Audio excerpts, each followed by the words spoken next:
on with the video. Yo, Judge! Now, as we all know, Yu-Gi-Oh! Is a very simple game that has simple rules with an actual rulebook that comes with every structure deck. So, if you haven't read it, read it. However, there are a few things the rulebook does not teach us, and that is rulings. Now, let me say this first. I apologize for my lighting of my room. It is currently still raining outside, and it is very annoying because it's kind of dark in here. But hey, it's Mother Nature, and I can't beat her, so it is what it is.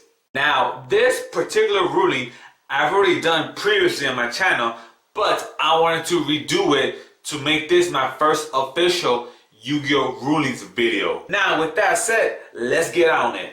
Now, in today's video, you got Imperial Iron Wall versus Allure of Darkness. Now, when this first came up, I was playing against someone who had a face-up Imperial Iron Wall. I then proceeded to activate Allure of Darkness. So basically, we both agreed that I can draw 2 cards and not banish anything from my hand. And he was cool, and I was cool. But then afterwards, I questioned myself, is that the actual ruling of these 2 cards? So I did my research, and here's the actual ruling of Allure of Darkness versus Imperial Iron Wall. Let's first state the effect of Imperial Iron Wall. It's a continuous trap card that states cards cannot be banished. And simple.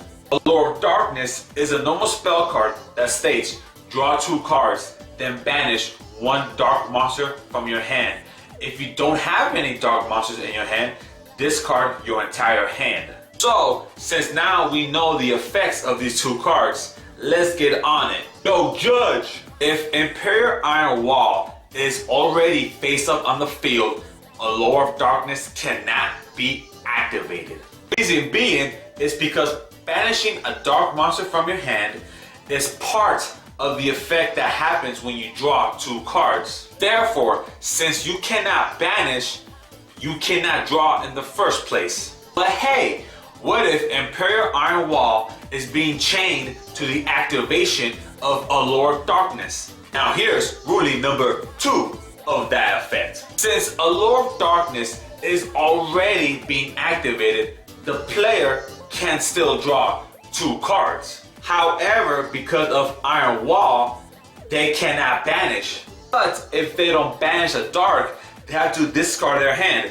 So they can't just simply discard their hand because it's possible they have a dark in hand. So in this oddball situation, the player activating Allure of Darkness simply just reveals a dark to the opponent, and that's the end of the chain. I know, right? That's kind of weird. However, it does make sense because part of the effect of Allure of Darkness is to discard your hand if you don't have the dark to banish from your hand. So if you just simply reveal the dark in your hand to your opponent, if you're the one activating Allure of Darkness, then we good.